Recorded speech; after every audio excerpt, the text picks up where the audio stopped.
Got it.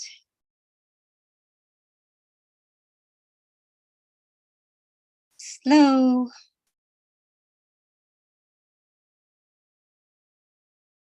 One sec. Okay, so it should be good. Oops.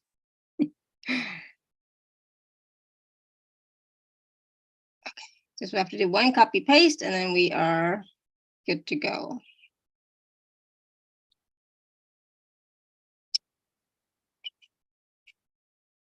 Okay, save.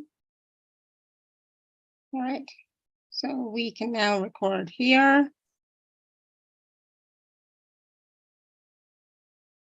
All right, hello everyone. Welcome to the Laura Canfield Show, the Awakened Happiness Now Global Series. Thank you so much for being here with us today. My good friend Denise Mange is back with us. I'm so excited. We always have so much to talk about, especially with regards to pets. And so today we're talking about unleashing courage, collaboration, and intuition through pets. And so some of what we're going to discuss today on the show with Denise is about how or ways that our pets have been preparing us for this exact moment in time. We're going to talk about different techniques and ways our pets and animals in the wild have been helping us expand our intuition, and why it's so important to create a lexicon with the universe, leverage portals, access higher realms, and establish our galactic connections at this time. And also, Denise will be offering mini readings live on the call, so please do raise your hand, or you can, of course, type your question in the chat as well. And for those of you who don't know Denise, she's been on our show many times. We love having her. And so I'm so glad she's back with us. It's always an enlightening call. It's always high vibe. And it's always, I have found that with Denise, she's always spot on with the readings that she does. So it's like, it's amazing. So Denise is a pet expert, a pet intuitive, and founder of Pet Prana. She is a certified dog trainer and pet intuitive. And after a decade of working at some of the most prestigious advertising agencies in New York City, Denise left Madison Avenue to work with pets and their humans, eventually creating her own mindful pet lifestyle brand, Pet Prana. And so combining traditional training techniques with energetic considerations of pet guardianship, Denise's work highlights how everyday interactions with our pets have the power to transform us, which is so true. Her proprietary process, Translating Beyond Behavior, provides a roadmap to how your pet's behavior can give you specific insight into the transformation that is ready to take place, including which habits, beliefs, and patterns to release so that you and your pet can vibe higher. Think of it as self-help for pet's sake. And so it is about vibing higher with our pets, with the assistance of our pets, with guidance from our pets, and just through play, sometimes even with our pets, right? So please join me in welcoming Denise back to the show. So glad you're here, Denise. It's so wonderful to be here. And, one thing that I'm always so happy about is that we're able to bring these conversations to our animal companions, right? We recognize that other intimate relationships or relationships with our spiritual guides are really powerful to help open up our intuition. But sometimes we discount the most powerful little and cutest guides that are right by our sides, and that's our animal companions. So thank you for including them in this conversation. Oh, absolutely. And you all know how much I love my Neo. He is such a cute little boy, and he's my baby. So of course, when he was barking earlier and I didn't know what was going on, I had to go check. It's like I have to make sure that my baby's okay. Yeah.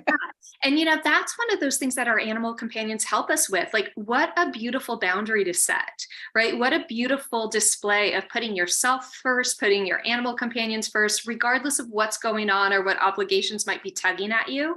So, that's something that I'm sure you had to come to. You had to work with loved ones in your life, your animal companions, but it's such a prime example of how our animal companions help us kind of be more empowered, be those benevolent leaders, and stand up on their behalf.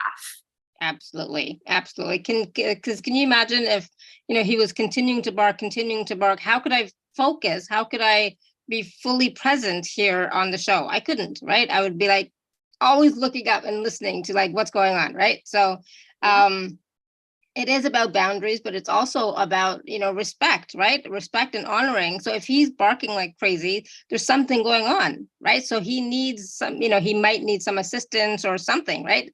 So pets are like, like I said, he's my baby. So of course, if my baby's crying or barking or whatever, I'm going to be worried and want to make sure everything's okay. Even though, like, of course he's perfectly safe because he's with my dad, but still it's like, oh my God, like what's going on? Why is he continuing to bark? Yeah. But and so it's a relationship, right, that we have with our pets. They're not, I mean, let's be honest, he's not a pet, he's my baby, right? Yeah. So he's like my child, right? So it's like, yeah. So it's that type of relationship that I think is so special. Yeah, and that's what we'll kind of dive into and dig into a little deeper here today. And it's really worth noting because Alara, you're coming from such an empowered position. You're saying, of course I would help my pet, of course I would do this. But I bet you many of us here on this call or joining us on the replay remember moments where they were on a work call on a Zoom and their pet started barking and they were like, oh my God, what do I do? Oh my God, just stop barking, stop barking. They're starting to get anxious and frustrated and nervous because they're trying to appease, people please, apologize. They don't know how people are going to react. And so our animal companions kind of react and start exacerbating their behavior as well. So, I think that it's worth mentioning where you are was such a beautiful end state to be displayed for all of us and to remind us of that path. Because, one thing we're going to be talking about today are the many ways that our animal companions help us open up to our intuition, to more collaboration, to more courage. And one of the prime ways they do that is through these examples, right? They have to start somewhere. And odds are it starts with those everyday interactions. It starts with them helping us clear out our energetic clutter, is the way I like to kind of describe it. And that starts with those belief systems, those limiting beliefs of who am I to interrupt the meeting and take a moment for myself to, address my pet and their needs. So, a lot of ways that they help create space for us to open up to our intuition is through that traditional training. They help us kind of revisit those mindsets, take charge in ways that maybe we didn't feel comfortable doing for ourselves, but we'll do for our baby or our loved one or our pet. And then that translates into broader areas of our lives, right? Because if I've learned to kind of set boundaries on behalf of my pets, now I'm more empowered to set boundaries on behalf of myself. And if we don't have boundaries, if we don't have that instinct for self-preservation, if we don't have that loyalty and devotion to self and those that intimately matter, if we don't have those beautiful foundational aspects, we can't open up to our intuition. We have to take it step by step. Well, I was off for like 2 weeks, 3 weeks. It feels like forever. It feels like forever. I had to take that time off, right? Because I was moving. I had this rosacea flare up that was like, oh my God, so itchy beyond belief and everything. So it's like sometimes you have to do things for yourself. You have to prioritize you so that you can then, after, whatever is going on, then you can, be the greater, better version of you so that you can be fully present and be in service to your community, etc. Right? If I hadn't taken that time and continued to do shows, continued to do calls, etc., I would have been wiped out. I would have been frustrated. I would have been exhausted. I would have so many different things, right? And so that I couldn't come back and be fully me and honoring myself and my community to say that we have to, when push comes to shove, you're first, you come first, right? So it's like your health, your mental state, your emotional state comes first. And for me, it's always, I have to come first, then my husband, my kids, including the dog, right? And then everybody else. And if somebody doesn't understand that, then there's something going on. But that's part of the respect and honoring, right? Of ourselves. That's so beautiful. And that's a position, again, that's so empowered. I know a lot of people feel like they want to put everyone else first because they're people pleasers. And, if you have a pet and maybe you're dealing with separation anxiety, that tends to be one of those behaviors that mirrors and reflects exactly what we're talking about, right? Because different pet behaviors help kind of shed light on different energetic patterns, different beliefs that, a lot of us as pet parents have. And so with separation anxiety, what I found is it really links to themes that have to do with the second chakra, which is finding that balance between my needs, other people's needs, that balance between my masculine, my feminine, that balance between learning to say no, but also being a team player. So through those things, as we work through traditional pet behaviors, we can link back and it sheds light on what's going on in our lives more broadly. Yeah, Beautiful. So yes, so now let's get started. That was a little bit of, stuff of what's going on, right? And because we just moved here, of course I'm going to be extra conscious of making sure that Neo's okay. Does he know how to go outside, right? Like, does he know what to say to my mom and my dad when I'm not around, if he wants to go outside, or if he's hungry, or he needs to know all these things as well, because it's for him too. It's like a transition, right? It's a new place, it's a new space, it's new people, it's new everything, right? So it's about taking into account his feelings and what he needs to know so that he can then feel more comfortable and at ease and etc., right? Absolutely. So when it comes to our animal companions, if we're in a time of transition, if we're moving, or even all of us, we're in a transitionary time on this planet. So this conversation, which, the impetus is about, we're moving to a new space. This applies to everything going on because there's so much change, so much transition. So in these moments of transition and kind of entering new chapters, new phases, new places, we always want to make sure their basic needs are met, right? So we want to make sure that they know where the food dish is, they know where they can properly eliminate. We go back to basic training aspects. We practice the basic obedience commands, get really kind of intentional with those because they need that safety, security, and grounding. And then in these moments, they also have their emotional needs, right? There's this whole, things are feeling shifty. Things are changing a little bit. This all feels new. Maybe there's a new energy of a new collective. The neighborhood feels new. Our neighbors have a different energy that kind of permeates into our space. So we need to help them by explaining what's going on. We need to give them extra attention, extra love without babying too much, because we also want to empower. And then we also, with the emotional needs of our pets, part of their emotional needs is being our rock, right? So we want to be careful that when the energy is in that transitionary phase, we're not over babying them. We also want to equally lean on them. We want to let them know, gosh, this feels overwhelming, or gosh, I miss home, or I miss where we were, or I miss the 90s where things were just kind of chill. We want to have those moments where we lean on each other, because that gets us to what their role is, which is also kind of the energetic connection we share with them, is we all have a purpose here. And our aspirations might be growing up into our intuition, becoming more intuitive. Maybe even we trip and fall into some of, hands-on healing practices and modalities because our pets require that.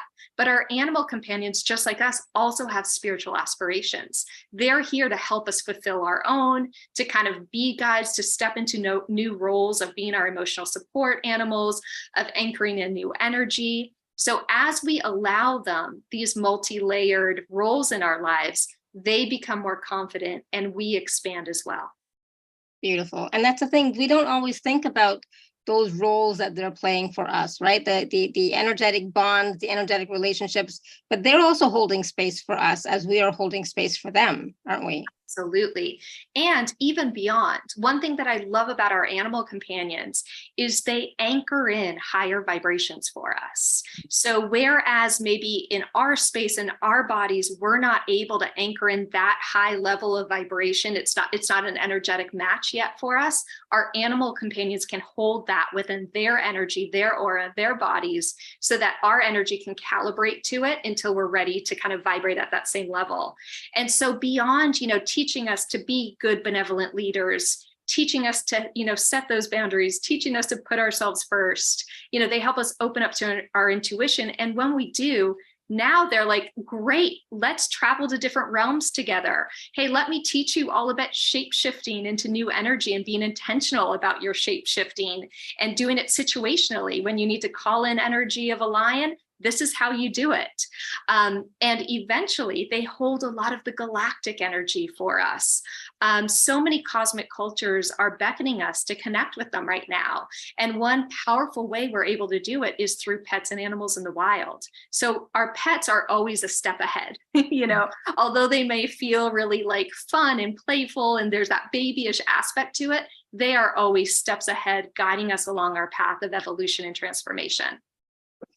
So one of the things you mentioned, when we were speaking was about, where we are at this time, right? And this time is, heavy, right? This is a pretty heavy time that we're going through, right? So how are our pets helping us to integrate this time, acclimate to this time, be at ease at this time, and also at the same time, not get caught up in a lot of the heavy, dense energies and try and stay above it as we move forward?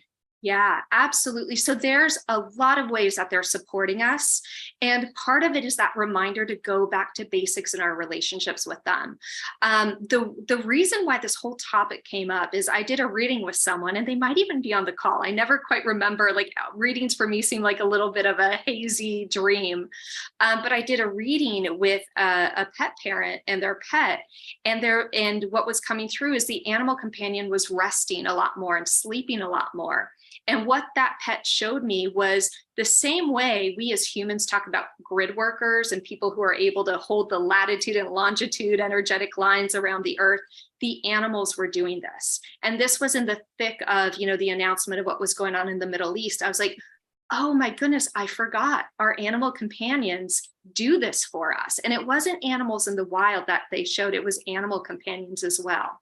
So our animal companions are these amazing little energetic networks that can help us hold space, hold the grid, hold a little bit more of that stability for all of us as we catch up, as we kind of go through our human emotions. So in a big way, that's how they support us. On the everyday level, our animal companions remind us to play. They get us off our feet and moving as we're doing walks or, chasing them down or dancing with them or playing with them or grabbing their food bowl. So flow and motion is really important to move stuck energy. And then they also help us remember that they hold a wisdom that transcends humanity, right? In all the key points for us as humans, animal companions have kind of led us into the next step of evolution, all the way back, starting at the Garden of Eden and all those kind of creation stories of Paradise Lost. So our animal companions came through very strongly and reminded us, don't forget about us and our magic and our wisdom, and you can borrow it. So that's why, in this call, we'll be talking about pets, but also animals in the wild. And the special package has a lot of energy to do with Lion. Lion came through as wanting to support us with collaboration and also courage. And if we think about that word courage, we know it emanates from the French core of coeur, which is heart. Mm-hmm. So the animals are basically coming together, helping us get back into our heart, remember the strength each of us holds as we hold space for humanity, for the big shifts, the big energy going on. And they remind us that they're at our disposal. They're some of our most powerful guides. And I've noticed, and we've commented here at home, that Neo is sleeping a lot. Like he's sleeping a lot, way more than normal. He's sleeping a lot. And I just thought, well, it's just he's getting used to the space, getting used to the place. It's a whole big new thing for him.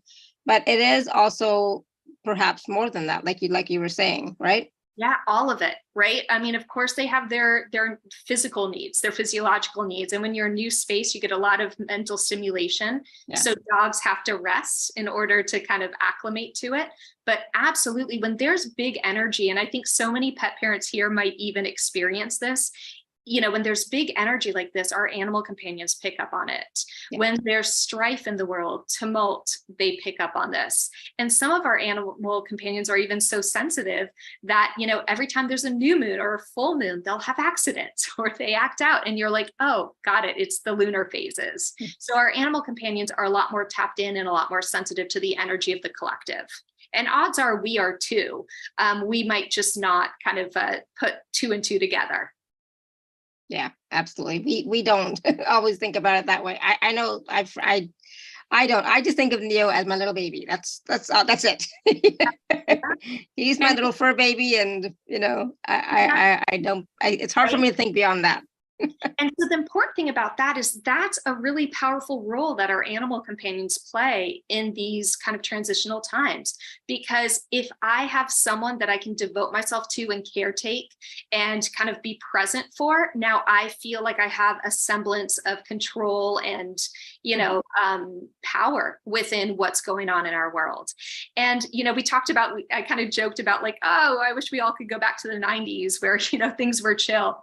We are in one of the coolest times of humanity. Like, I swear, with all the like craziness and intensity, I wouldn't give up being alive in this phase of the world for anything, because not only are we all, especially as a spiritual community, we're more attuned, we're more liberated. We talk about these things more, there isn't the hush hush. We have the internet, which connects us all so we can have these big conversations just like we're having now.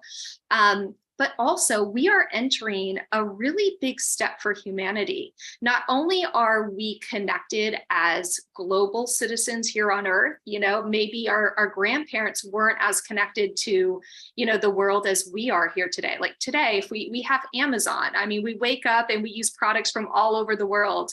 We go to, we have sushi for lunch. We have pasta for dinner. We have colleagues that work in India. Like, we're just all over the place. We're so connected. And we've really mastered that energy of being connected globally. So now we're at the phase where we're being asked to become galactic citizens. And this is where the cosmic cultures are becoming more present, more apparent, and more mainstream. And we're being asked to think beyond our Earth. We're asking to think of ourselves now as part of a cosmic consciousness. And our animal companions can help us tap into that and understand that a little more. And they've kind of got us here because in order to become those galactic citizens, we had to reach a few milestones. One is we had to understand at mass energetic management. And that's where our animal companions help us understand our energy, how we affect energy around us in relationships, how to clear energy. They've really helped us with that. The second milestone we had to achieve in order to become galactic citizens is interspecies communication. And so through our animal companions, we've learned to communicate. We have these really intense conversations and understandings with our animal companions or even animals in the wild. And it might take the form of animal communication or simple pet parenting, where you're picking up on their energy. So we've learned that communication doesn't need to be just with our species. It can be interspecies, whether it's animals, plants, rocks, whatever it may be. The third milestone that we've hit, and our animal companions have helped us with this, is we've achieved karmic maturity. And this is important because it says we've been through enough cycles and we have enough self-awareness that we're able to see the cycles and we're able to understand how our decisions and behavior affects the outcome. So we know if as humanity, if we step into X, Y is the result. We're seeing that with this moment of, are we or are we not going to be in another world war? This is for us to decide as humanity. What is the decision? What will the outcome be? Right. And our animal companions have helped us with this because they're always there leading the path. They're always there taking us to that next step. And they help us be more introspective and understand, how our actions have consequences. And then the fourth and final milestone that was needed was critical mass understanding of technology and advanced technology at that. So we have the internet, we have the cloud, we're able to communicate seamlessly and share ideas in a big way. And part of another addition to that has been artificial intelligence, right? We're able now to have this technology. We're able to interact with something that is sentient, but is not a being, right? Doesn't have emotions, but there is a consciousness to it. And so part of the task here, as we interact with this big technology at mass, at critical scale, is, how do we responsibly leverage it? So by achieving all these milestones, we are now ready as a planet, as humanity, alongside our furry friends to now start opening up to broader existence, broader consciousness, broader reality, which is stepping into that galactic citizenship. And as we do, it's going to be important for us to kind of learn more about each of the cosmic cultures. We might have heard a lot about the Pleiadians, about the Arcturians, about the Sirians, about the Cassiopeans. What we're doing now is we're getting an opportunity to get to know them a little more intimately and deeply, know their role in the universe, kind of how they vibrate and the differences between them, so that when we do step into this galactic citizenship, we're familiar with our fellow citizens. Wow, awesome. It's great that we can actually look forward to those times when we can have these types of relationships, right? And having our pets and the animals in the wild leading the way, and also teaching us by example, right? They're also teaching us how they behave.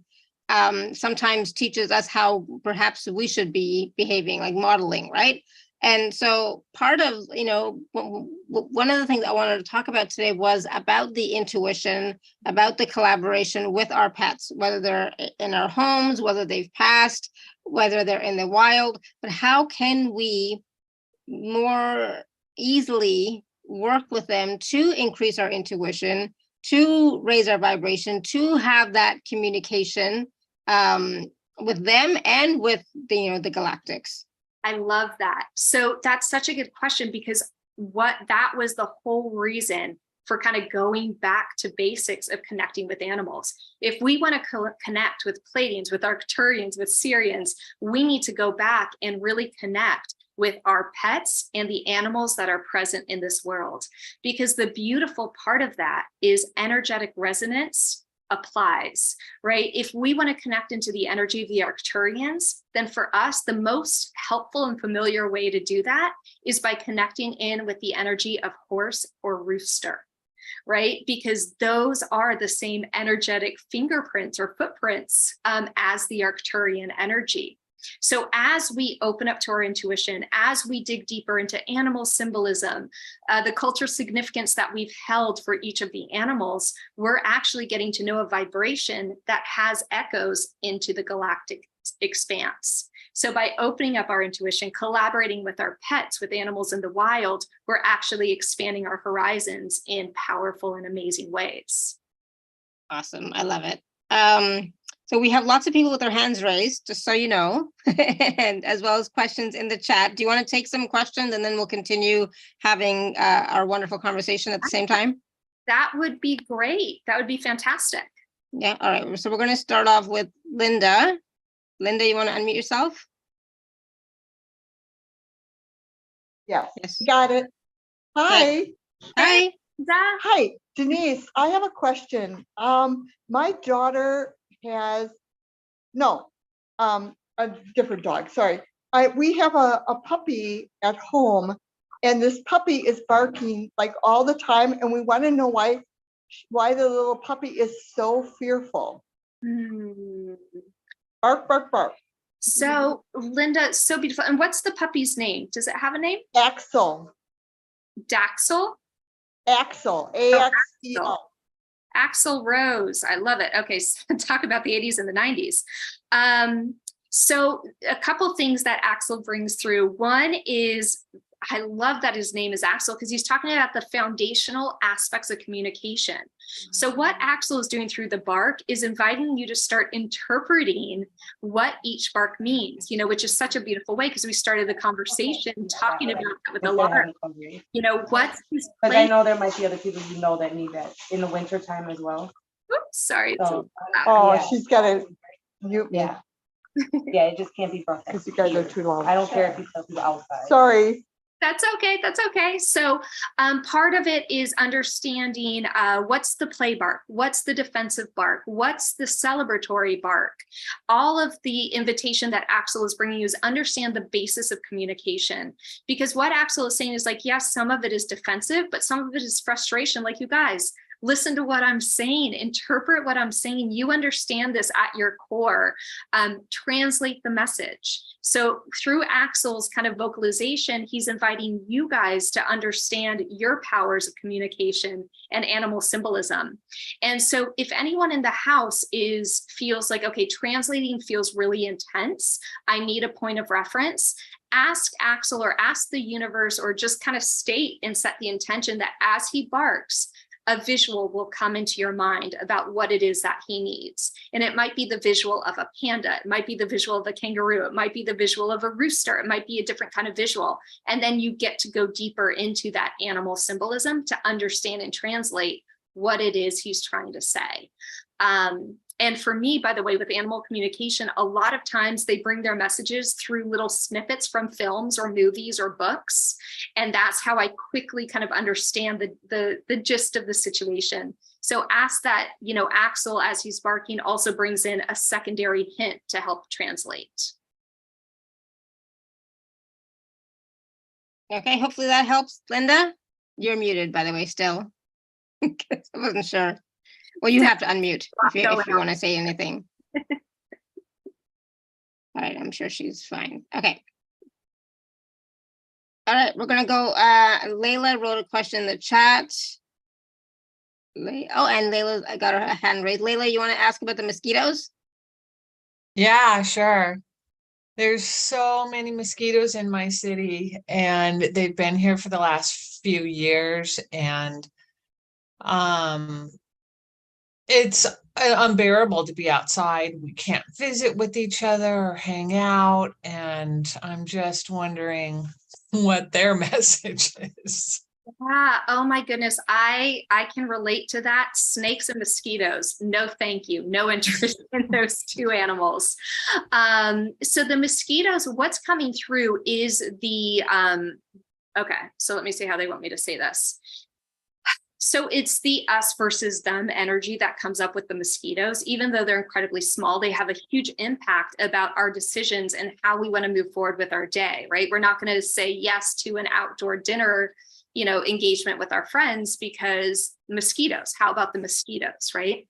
Right. So part of this is taking action. I know we might not love chemicals, but actually, you know, taking steps to protect ourselves is a really important message that translates beyond, right? We want to make sure that when we're going out into public spaces, we are protecting and putting energetic repellent on ourselves, because especially in this day and age and what's going on in October, there's so much sticky emotions that can just get stuck onto us and really kind of drain our energy and knock us out. So the mosquitoes are reminding us of our ability to use and leverage repellents. And then the mosquitoes also are saying, this is life. Life is going to get uncomfortable, and it's all about getting the tougher skin. So allowing a few bites, and eventually your skin creates its own little energy where it kind of is able to repel, or the poison doesn't affect you as much. So it is a little bit of like that inoculation energy of like, you got to get tougher skin because we're not going anywhere. So that's kind of an interesting parallel as it pertains to also other societal things that are going on. Some of the strife, some of the divides, some of kind of the lower vibrating things. It's not that as we ascend, it's just going to disappear, right? And we're going to be in Shangri-La or in this wonderful energy. We're just going to be able to more mindfully leverage the duality and understand the duality and see it from a different perspective in the role that it plays. So the message from the mosquitoes is really about the tough skin, creating tough skin, building up to that tough skin, and remembering that we can use a repellent in the meantime. Okay, interesting. Thank you. Yeah, not what I wanted to hear, if I'm being honest. I don't like mosquitoes either. I'm like, oh man, I was hoping it was like, we'll all leave. Don't worry about us. We won't bite you. They're like, no, I mean, we got to survive too. Thank you. Awesome. Thank you, Layla. I think Isabel, you have a question. You want to unmute? Yes. Hello, Alara. Hello, Hi. Denise. Yes.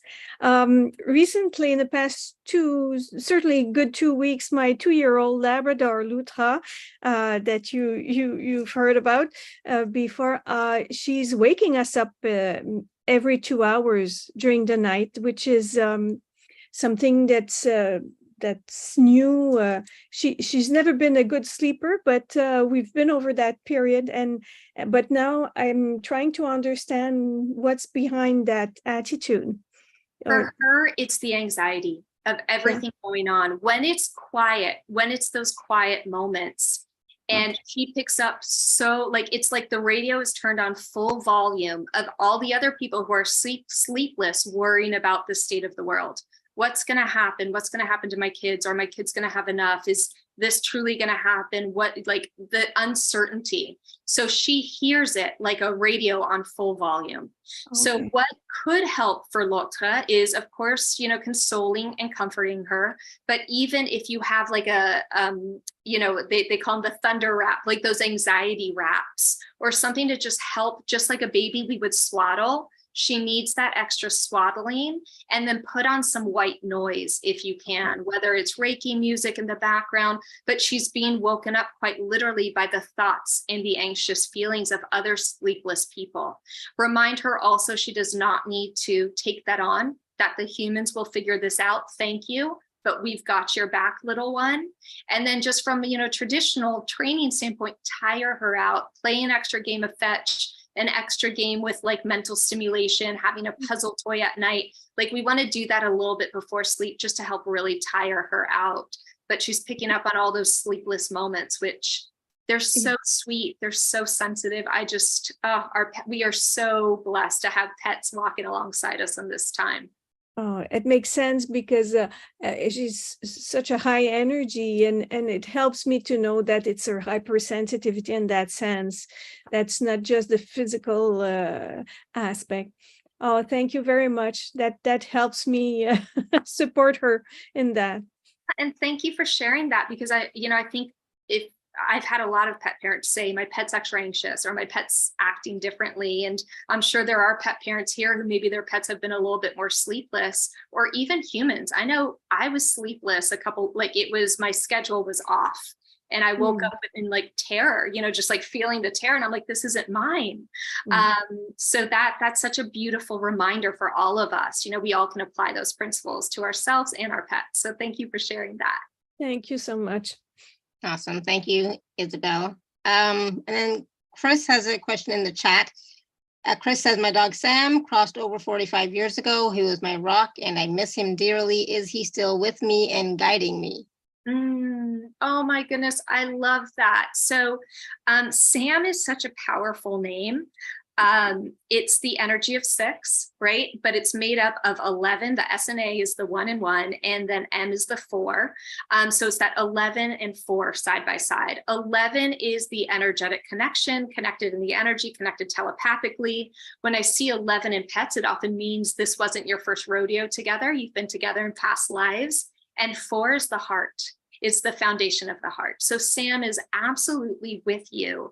And it's really interesting because he shows me himself showing up or popping into your awareness, or maybe you've actually seen this as a cockatiel, one of those white birds with like the yellow kind of things on the top.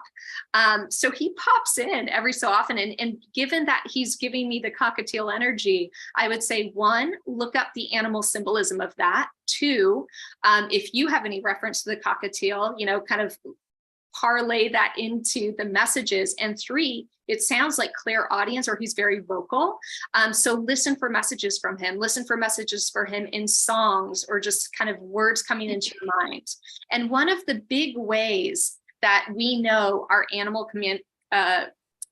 companions are communicating with us, and it's not our imagination, is if you've ever had a message or a thought come into your head, and it's not one, it might be kind of random, or it might be very pertinent, but it just stays there, and it stays there. And you're like, dude, this is an annoying thought. Why is it staying in there?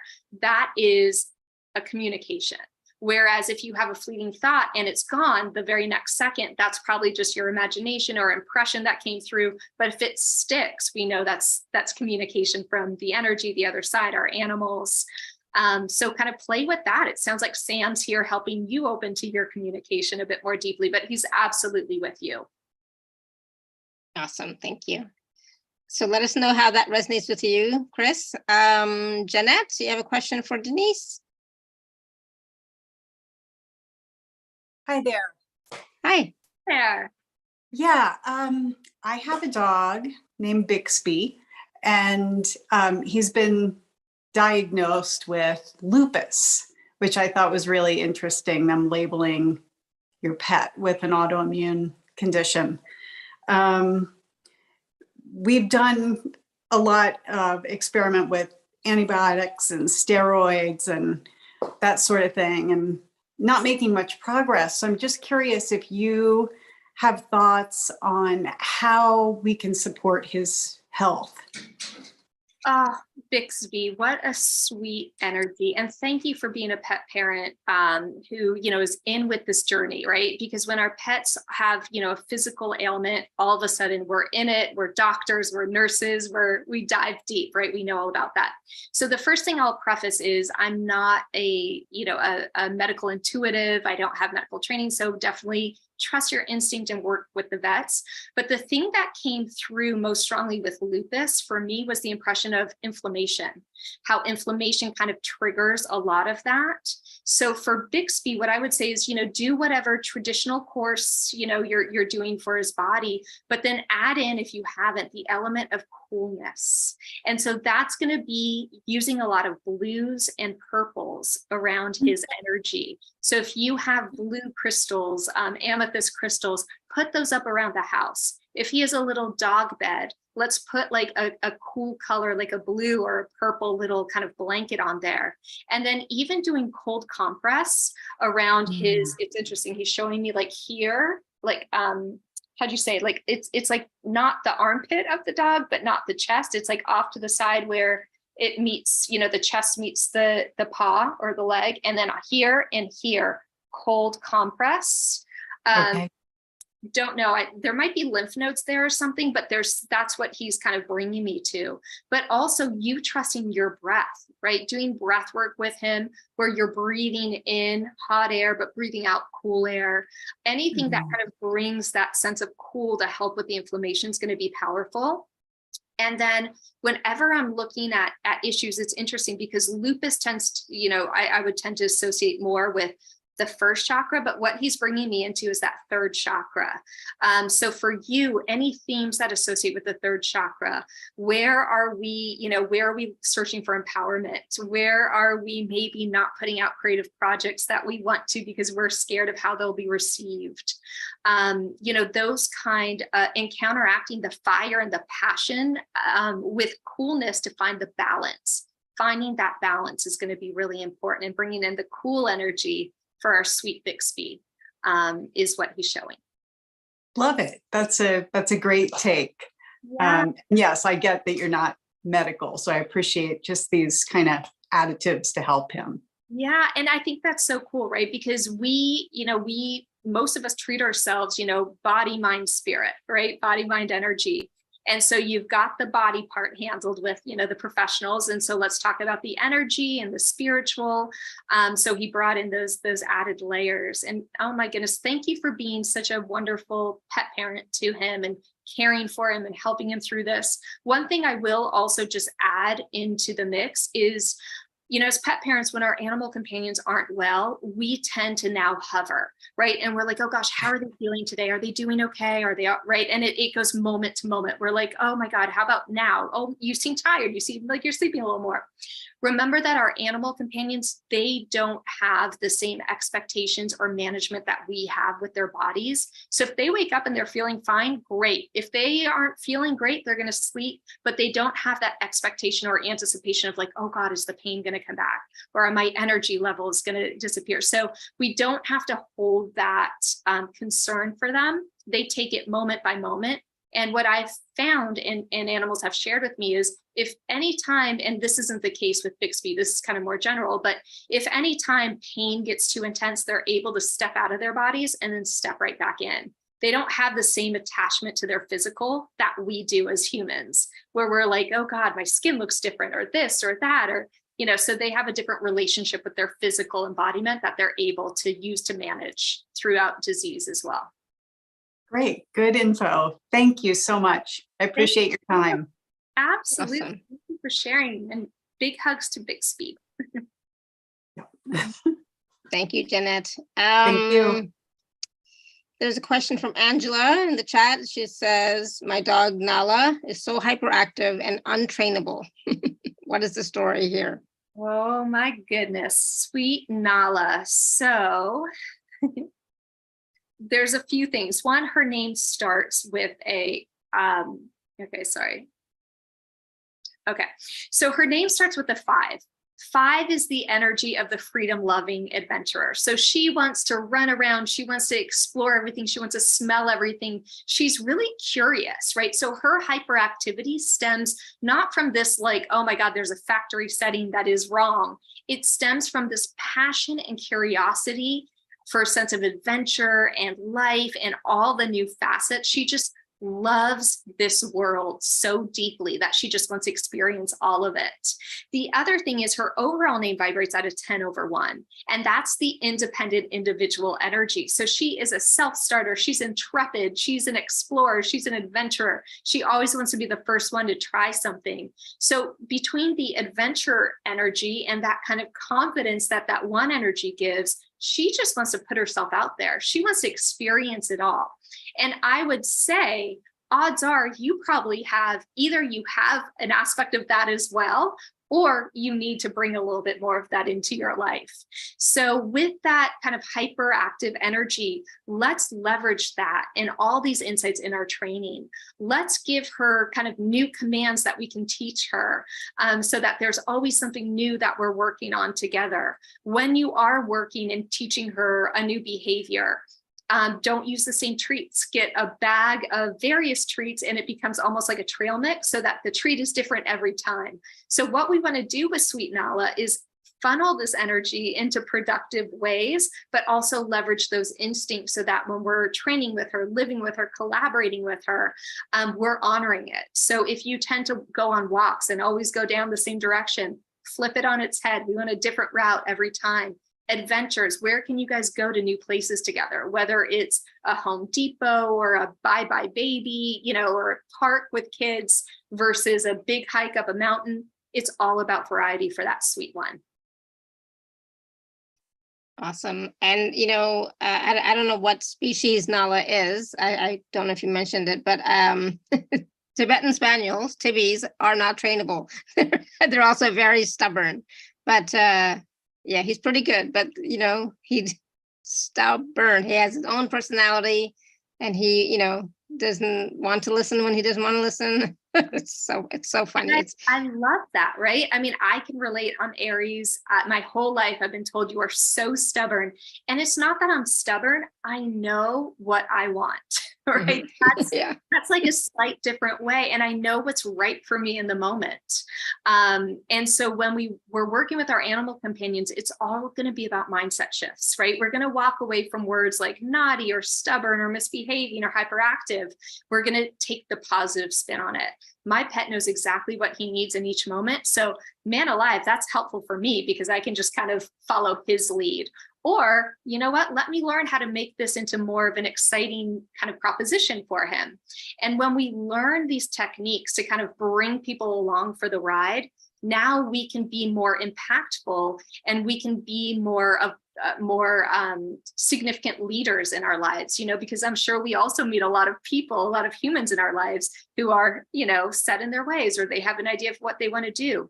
And I'll tell you, if advertising taught me anything, it was how to take a client who wants to buy campaign A and have them think that campaign B by the end is the better choice. And the way to do it is never to shove campaign B down their throat, is to say, we love campaign A. Campaign A is like this. We walk the path of campaign A and then we take them around to campaign B and then we end up there. So remember that when we're working with pets who are untrainable or stubborn, we need to leverage their motivation and understand where they're coming from so that we can find that collaboration together, you know, with a walk where we find that middle ground. I just love, you know, what you said about instead of stubborn, he knows what he wants, right? So it's like, yeah, that is so much nicer because I have other stubborn people in my life. It's like, okay, they know exactly what they want. Like my husband is stubborn. I call him stubborn. My daughter is stubborn, right? But it's like, nope, they know what they want. That's a much nicer way of saying it. And so all the training you do and all that kind of, you know, finding that common ground sounds like it'll translate to broader relationships in your life. And that's where our pets as dress rehearsals are so powerful in that way. Yeah. So Destiny has a question about spirit animals to call on. So that's a great question. Destiny, you want to unmute yourself? Yeah. I have plenty of spirit animals. But I heard you mention the lion, because right now I really am going through some heavy stuff that I need strongest, the wisest, the best animal for me to call upon during my times of need, which are specifically mostly at night. I love that. Oh my gosh. Well, lion is, I love that you felt that resonance, even as we mentioned lion, because lion is that true embodiment of courage, but also pragmatism, right? It's courage without being aggressive. It's stability and masculinity and leadership without being overcompensating or us versus him, right? There's also with lion, there's this really beautiful acknowledgement of the circle of life, right? In order for lion to survive, you know, other animals need to be part of the ecosystem. And it's part of the give and take, the ebb and flow. What also comes through strongly for you, because it's interesting, there's multiple, as you mentioned, there's multiple animals kind of surrounding you. We have lion, and then we have the gentle protective energy of elephant and female, old female elephant in particular. That's the old soul compassionate. That's the, we're gonna kind of, how'd you say, circle around you and hold you within that middle so that you feel the grandmother energy. You feel that energy of the divine feminine that supports and holds space and creates that container for us to feel safe and refreshed without having to watch our back like lion needs to. That makes me happy because I did call her on. I called on elephant today, and I called on butterfly to be at my legs because my legs have been kind of heavy and I'm having issues with my legs and feet and stuff. So I called on also the butterfly, and I don't know why, but I did call on the elephant. Well, butterfly is wonderful, and eagle came through as well, by the way. So the winged beings between butterfly and eagle are going to be really helpful as well, because if your legs are feeling heavy, the winged beings will get you off your feet, take the pressure off your feet, and help you kind of soar and flutter in more peaceful, gentle ways. So, you know, the same way that butterfly kind of walks through this world fluttering and kind of lightly landing and resting her wings, but then taking flight again, call on butterfly to help relieve the stress and pressure from your legs. What's going on also, what they're saying is there's a lot of like not stuck energy, but there's just some stickiness in the first chakra. And that's where the pressure of the circulation is kind of creating that pressure on the legs. Again, I'm not a medical intuitive. I'm just sharing what they're saying. So bring also in energy of dolphin, right? Anything that can swim and move and have that flow, or even manatee or mermaid, right? Anything that has that flow to kind of relieve that pressure and create some movement at that first chakra is going to be really helpful. And if you're able to, if you feel comfortable doing it, literally walking around and gliding on your floor so that you can just move your body in more sinewy female kind of ways. It'll help get that flow. It's just like a ketchup bottle. We just need to give it a little tap. And that's what they're showing. Thank you. That was beautiful, Denise. And it actually felt good for me to ask something that's lighthearted rather than the same old crap that I usually ask. Yeah. Like, I feel better. Good. That's so great. And as you do it, you release all that stuff, let your mind, you know, go to lighter places, focus on those animals that you're calling in. And that gives our mind something to do, right? Because a lot of what happens is we get locked in our mind, in our mindset, our stories, our animal companions. Even if we just imagine ourselves looking into their eyes, now we're transported. Now our mind is focused on where do we go with them? What realms do we visit with them? What adventures? What are they saying to us? Now our minds are less about our story and our past and the repetition. It's about what if, you know, who can I connect with? What are the messages? I'm a huge fan of giving our minds something to do in order to open up our intuition. That's why for me, numerology, I love numerology because it gives my pragmatic masculine mind something to add up while my female energy and intuition is just kind of drops in the information. Oh, that's good information. Awesome. Thank you. Denise. Thank you, Thank you a Destiny. lot. Thank you. And so we were speaking about dolphin, and there's a question from Joy in the chat. She says, I'm curious if our, I don't know if this is right, Joy, but I'm curious if our delicious cavalier pet Cashew is connected to my spirit dolphin guide, and also if possible to have a message from my dolphin. Yes, I love it. Okay. So Cashew is connected to dolphin in that both of them are connected to the Pleiadians. So for you, Cashew and the dolphins are going to be animal embodiments of the Pleiadian aspects that support and guide you along the way. And this is interesting because I've never heard it kind of described that way, that they're like embodiments of those aspects. The messages that they're bringing through is the gentleness, the helping others around you navigate through the, the denseness of the energy right now. The same way that in a pod, there's always a dolphin that leads, I guess, so they say, you are leading the pod. So lead your pod confidently with love, kind of that up and down, up and down, up and down, rather than trying to stay in that forever jump. Right? Because as we look at dolphins, they're talking about how dolphins, when we see them kind of jump out of the water, it's impossible for them to freeze up there, right? In that higher kind of arc of the circle, they have to land back down. And in order to come back up, they have to go deep to propel themselves to go back up as high as they were.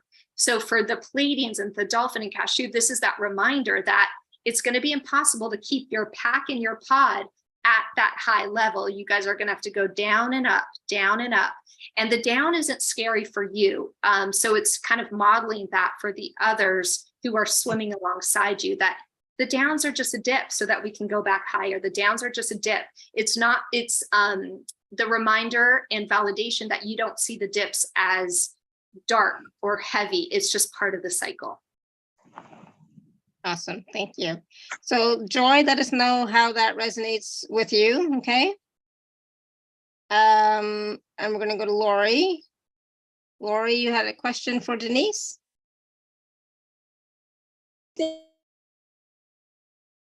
Oh, what's going on, Lori?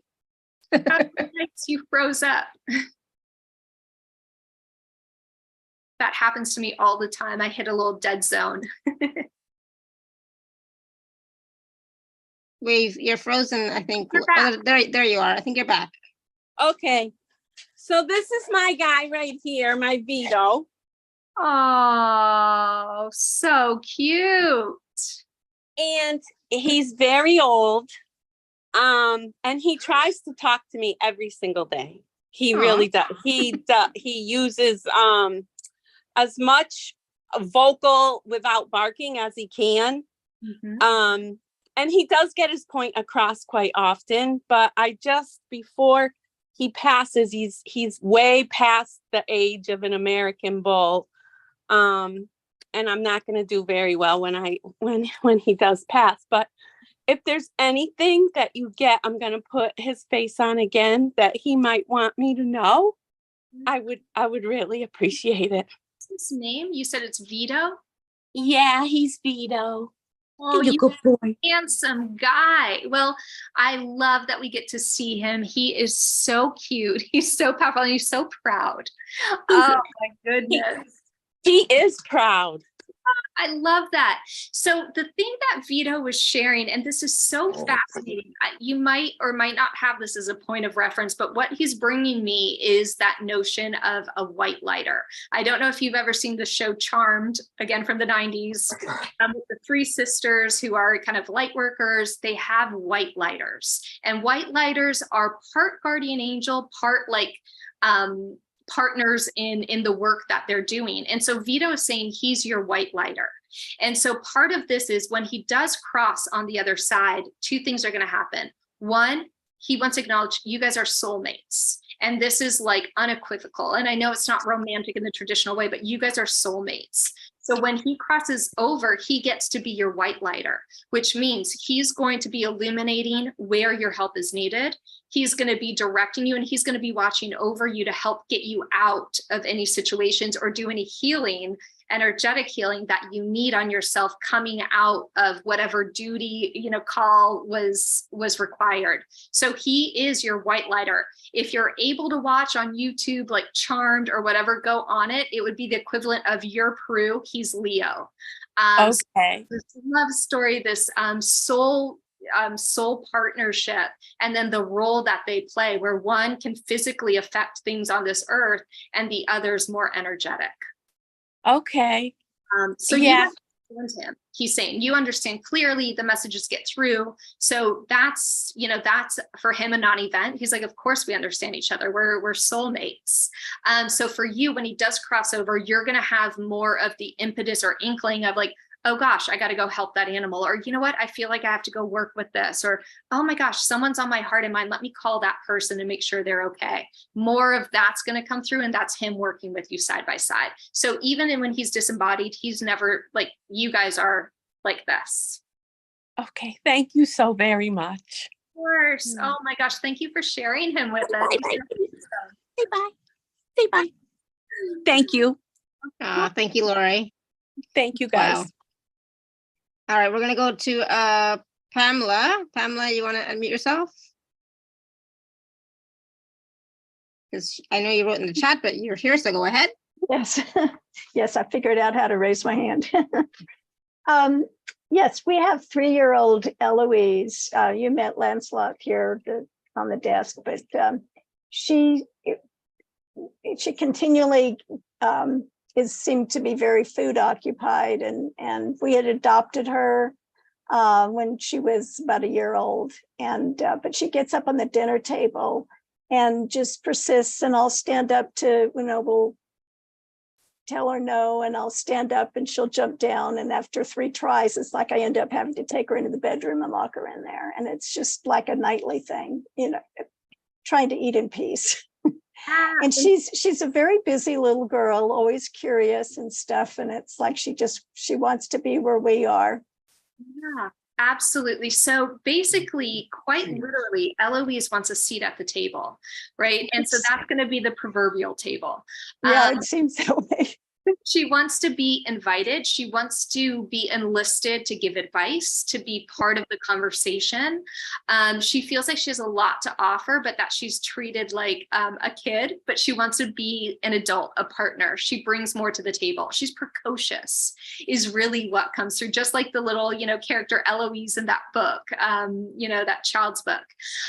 So for her, talking to her, inviting her, having her actually sit appropriately on the chair and give her a food bowl on the chair. Because the other thing is there's something really beautiful about wanting to break bread with you, right? It's that time where we all get to sit down and have a conversation and talk about our days over the dinner table. She's talking about that kind of that ideal vision of what's that author or that artist from the 50s. It's like the ideal family. She really wants to bring some of that energy, because what she says is it's going to create routine and touch points for you also to feel like you have that conversation. It's something you can come to and you guys can discuss.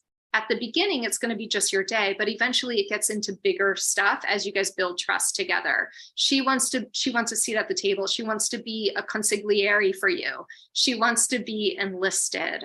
She has a lot to say and a lot to share. And that's part of why she came to you, was to become an advice giver. And so you're her kind of practice patient on this. She's learning. You're her internship. Okay, interesting. Yes, it did seem like she always wants a seat at the table, but we guess we don't have the chair such where she can just sit there, and she always climbs up on the table. But that's interesting. Set something up for her that would be comparable, or maybe we sit on the floor with her one day while we're eating, or on the coffee table. But she wants both physically a seat at the table, but also the proverbial seat at the table, which is so beautiful.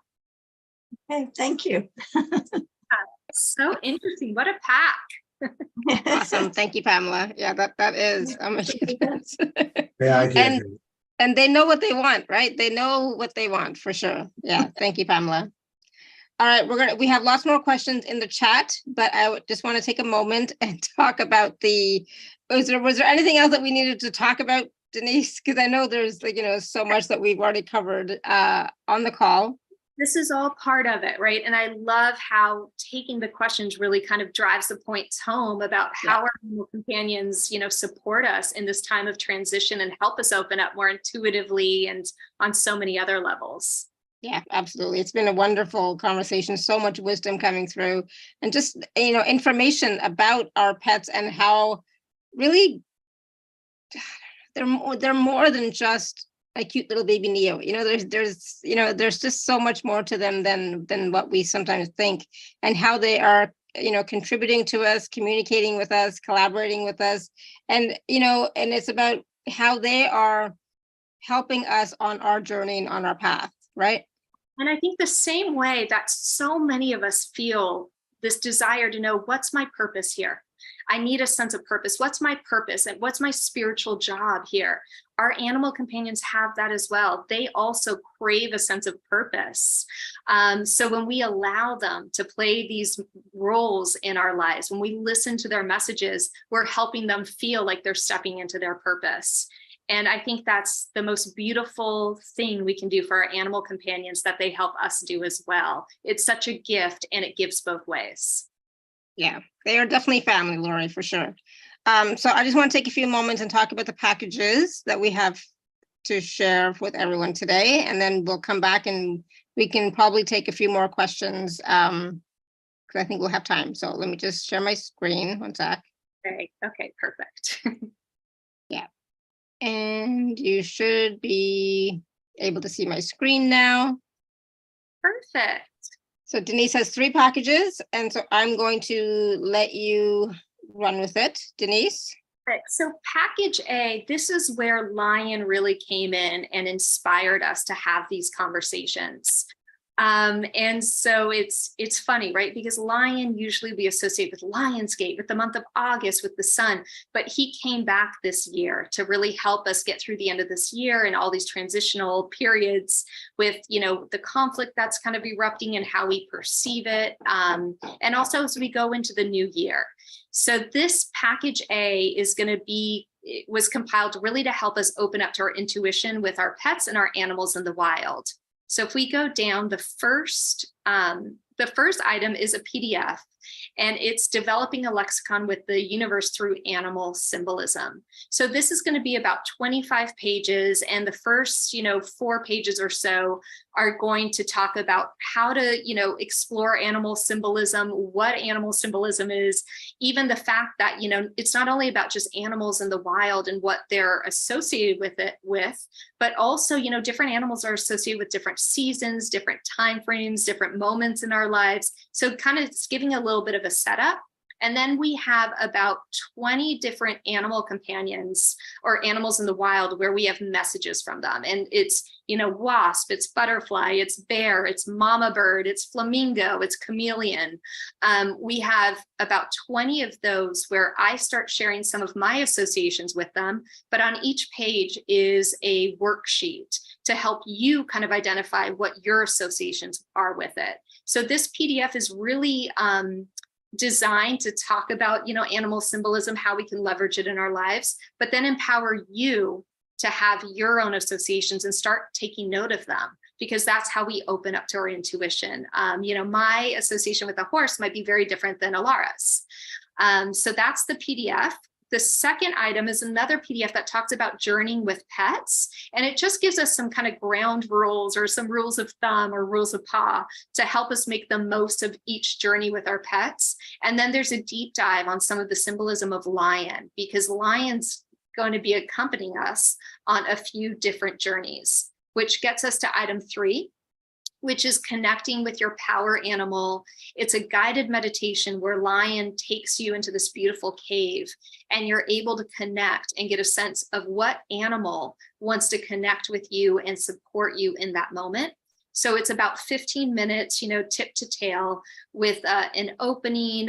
There's music to kind of get us really in that vibe. And the beauty of all these MP3s is you can download them to your phone or your computer, and then you can listen to them multiple times. Because the first time I connect with Lion, I might get one power animal showing up to support me. And then a week later, I might do the same meditation, get another animal. So we're able to kind of revisit these meditations pretty often. The item number 4 is connect with Cosmic Lion and the 12 Pillars of Light. And this is a journey that will be going on with Lion, where we meet him on this cosmic beach. And then he takes us into kind of the star realm.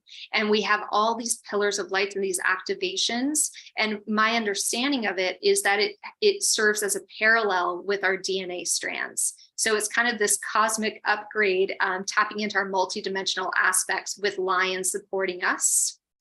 And then the fifth item, which is the third guided meditation, is visiting the Akashic realm with Lion.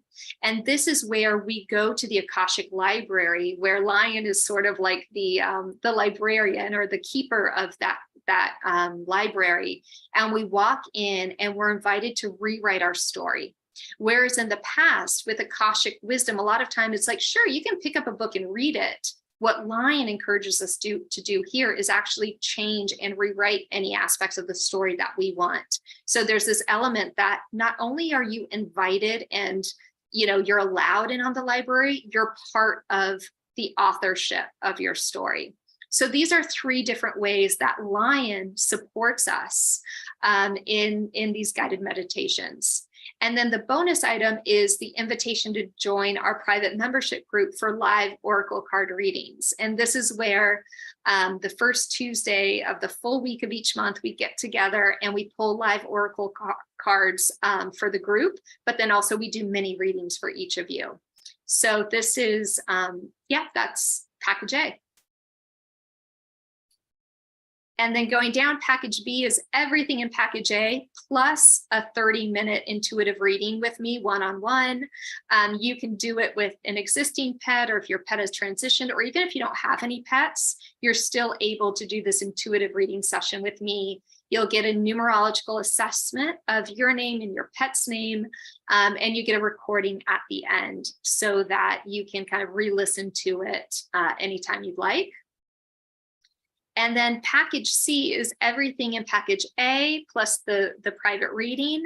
And then for those pet parents who are like, you know what, I need to get back to training basics, this is a really comprehensive, I call it the full course bundle, of a mindful dog training online course. So this is on demand. You'll be able to kind of self-study and download it as you go. And this has everything you need to either set a young puppy up for success or to use to kind of reestablish communication and collaboration with a more mature pet or a pet that's been with you for a long time. We talk about the principles of positive reinforcement training. We talk about separation anxiety, benevolent leadership. We talk about housebreaking, managing unwanted behaviors like barking, jumping, nipping. And through this package, you'll learn all the basic obedience commands: the look, touch, sit, down, stay, leave it, drop it, and come. And then what's really cool is there's the extra layer of, as you're working on each of these topics or commands, you get a mindful perspective about what they're translating in your life more broadly. What are they drawing attention to in your life? What themes? And there's different mindful activities to do, whether it's a guided meditation or some suggested things to do energetically around your home. You get all of that as part of this bundle. So that is package C. Awesome. And of course, with all of these packages, there is a payment plan available. And if you're an Inner Circle member, please do use your gift code as well. So again, package A, B, and C. So the C has everything, right? And package B includes the 30-minute intuitive reading session with Denise, which is very, very powerful, very informative, very full. So please do take a look at these packages and see which one resonates with you. And it's not just about information for pets. It could be something for yourself in case you would like an intuitive reading for you. Okay. And that's actually worth mentioning. You know, different animal communicators get different sorts of information, as you guys can tell here. You know, some animal communicators get a lot about, you know, I like this toy. Others get a lot of medical information. What comes through for me more strongly is what's going on in the human's life through the lens of the pets. So you might book this thinking, you know, oh, let me ask what my dog's favorite toy is. And they're like, yeah, cute, not a chance. We're diving deep into, you know, what your purpose is here, or, you know, what you need to be doing more of. Yeah. So that's a really good point to add as well, to manage expectations. Awesome. So there's quite a few questions still in the chat. So we have time to take one or two more, right? Are you okay to take a couple more? Yeah. Okay. So hold on. So there's one from Sunita. She put it in the chat. It's a long one, but she says her daughter's dog, Yara, is 3 years old, or I guess. Mm-hmm. And she wants to know what their connection is. When Yara was a kitten, she thought, I'm confused now, Sunita, because it's like, I don't know who's who in this question. She's talking about cats, she's talking about dogs, she's talking about two different names. I don't know. So Sunita, if you want to unmute, you can go ahead and unmute and ask the question, because I have no idea what this says. Okay. I have a dog from 3 years old, Yara, and a cat from Kaya, 1 year old. And when the kitten was young, she thought that the dog was her mother. Dus she go to her breast and get the milk from her. And when the kitten was growing, she's jumping like the cat, and Yara want to correct her by the leg to get her down. Dus now they are sisters. But I feel me guilty because the dog is always by me, like now. And the cat is not around me, only in the night. But then I want to sleep, and she jump by me. And only when I go to the toilet, then she wants to touch and everything. So what does the cat need from me? Yeah, and so that's really beautiful, right? You witness this lovely dynamic between, you know, dogs and cats getting along, one thinking it's the mother, even though of course they're different breeds, they're different species. So there's something really beautiful and a parallel there about a sibling taking on the motherly role and taking on the responsibilities of a mother and being concerned for the sibling, right? The same way that the dog was kind of nipping at the cat when she was trying to jump too much.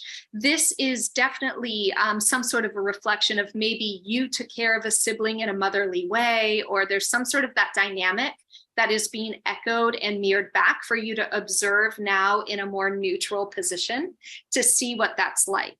And then when it comes with the dog and the cat and the, you know, daytime cuddles and playing with the dog, and then the playfulness of the kitten at night, the kitten's representing the divine feminine energy, the intuition. She's very tied to Egyptian energy as well. So the Egyptian priestess. The kitten at night is inviting you to tap into your intuition, into the magic, go into the journeys of the lifetimes that you had as an Egyptian priestess. And what are those downloads? Literally imagine yourself as you're going to bed with her joining you and leading you down a temple, an Egyptian temple, dressed in that Egyptian garb and walking down and see what comes through. Her at night, of course, cats are nocturnal, but it's even more the nudge for you of saying, we're open up to this lifetime. There's wisdom and intuition that we want to tap into now. So that's what she's saying. Okay, thank you. Wow, thank you. That was so interesting, and especially the relationship between the mother, you know, and the child, right? And your relationship with your mother and the issue. So definitely something to look at. Yeah. Awesome. Thank you, Denise, and thank you, Sunita. Because, you know, Denise, you weren't here yesterday, so or the day before, whenever it was that Sunita was asking questions about her mother, etc. So, you know. Yeah. Yeah. Thank you. Yeah. Yeah, really cool. They have the insight. So tap in with the pets. The information is there. Yeah, awesome. All right, so I don't know where I was at now, but I think, oh, oops, I missed some stuff. Hold on. Whoops. All right, Paige had a question. She said, we just discovered that my dog Zeus has congenital heart failure. He's currently retaining a lot of fluid due to his condition. What can I do to help him? So again, Denise is not a medical intuitive, so she's not going to give you medical advice, just whatever she picks up. Yeah, beautiful. So I'm just listening in to Sweet Zeus. And it's interesting because the energy that's surrounding Zeus is the energy of frog. So picturing it feels like he has like a little spirit animal of his own, or a little kind of animal guide of his own. That is the frog. And the frog that is in a fountain near like a lily pad, and he's just helping him, just as frog might kind of pick up the water, and like you see those fountains where like they have a frog and the water's coming out of its mouth.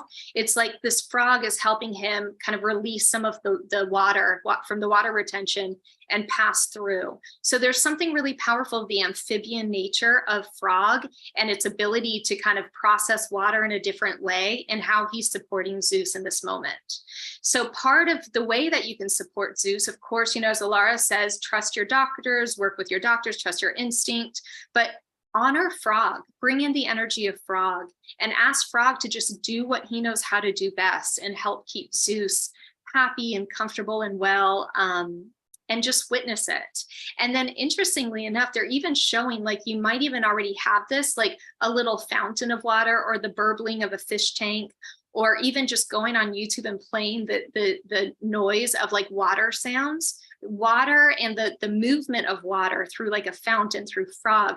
That's going to help just kind of bring in an energy and a vibration that's soothing to Zeus as well.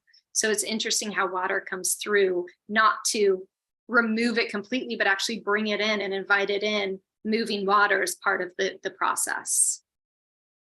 Awesome, thank you. Let us know how that resonates with your page. We're going to go to Sandy, has a question. She says, my beautiful cat, Sufi, transitioned last year, age 23 years young. We had an amazing bond and I felt her with me a lot until recently. Is she still with me? And if not, will she reincarnate into another physical body and be with me again? Oh, dear Sufi, I'm sorry that that we, when our animals disembody, even if we know they're with us energetically, we miss them, right? We're touchy-feely humans. We like to cuddle them. We like to be with them. Part of the reason why Sufi has felt more or less present for you is she is working as part of that grid that we started talking about of animal companions holding the space right now. So she's being kind of called away to really be part of this, to create that anchor, create that grounding, as so many of our animal companions are. She'll be back. It's not clear whether it's energetically or it's another animal. She's sort of like swiping that away from me. She's like, it doesn't matter. I'll always be back and present, but right now I've been called away to work on this. So what she's asking you to do to remain connected is just as we do if our loved one was on a business trip. Send her messages. Hey, little one, thinking of you today. Hope all is well. Thank you for doing the work you're doing. Just keep connecting with her in that way, knowing that she's on like a business trip right now. She's focusing on what's going on now. And once it kind of calms down and it feels it'll be more around like the 1212 portal, you'll feel her more palpably. And that's not to say that necessarily things are going to calm down in that realm, but her role seems like by that 1212 point, she will have kind of like fulfilled a lot of her role and she comes back more present. Wow. Awesome. Thank you. Let us know how that resonates with you. But it's like, I'm always amazed by what comes through to you, Denise. It's like, where does she get this stuff, right? But I'm just so amazed by the information and wisdom that comes through you. You're just so talented and gifted. I want to just take, a few moments about, just really quickly, just recapping some of what we talked about, but at the same time, what wisdom do you have for us so that we can move with more ease with our pets and recognizing that they're more than just pets. They're more than just babies, that they are also beings on their own journey as well, but they're contributing so much that we don't always recognize. Yeah. One of my favorite things to do is always, find a moment, whether it's your morning coffee or at night before you go to bed, or if you're in the shower, something that you do every day that is, a couple minutes long. Find that time to reflect. What messages, what have you taught me today? And just kind of think back to, and even if it's like, man, you triggered me and I was frustrated today. Okay, great. So you triggered frustration. Where else in my life am I feeling frustrated? And I feel like I'm out of control, like I don't have control over changing the situation, and just acknowledging that, right? That's going to help us become more introspective, more intuitive, open up to bigger messages. And that's ultimately what leads us to being these multidimensional human beings, where we are as comfortable and connected to our earthly, pragmatic daily experiences as we are to the energy that connects us all, universal themes, universal energy, universal emotions, which gets us into that galactic citizenship. So it's not about having to add more to your list. It's really about that self-reflection. And even if it's frustration, or maybe it's just like, man, you make me so friggin' happy. I love you so much. You are so cute. Take that moment, be like, you know what? Who do I make happy in that way? What have I done today? And it might be that, you pass a stranger and you smiled and they smiled back, and you could tell, maybe they were having a bad day. Like, taking credit for those moments and things that you've put out into the world that bring more love.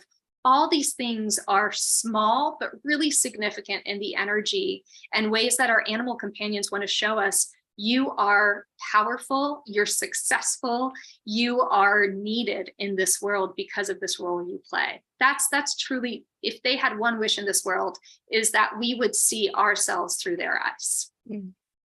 Beautiful. I love that. So beautiful.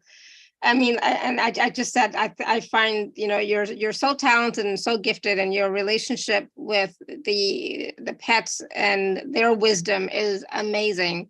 So I highly recommend you all to work with Denise, check out the packages, get a reading, whether you have a pet now or not, whether they've crossed or not, or whether you want to find out about some animal guides that you have.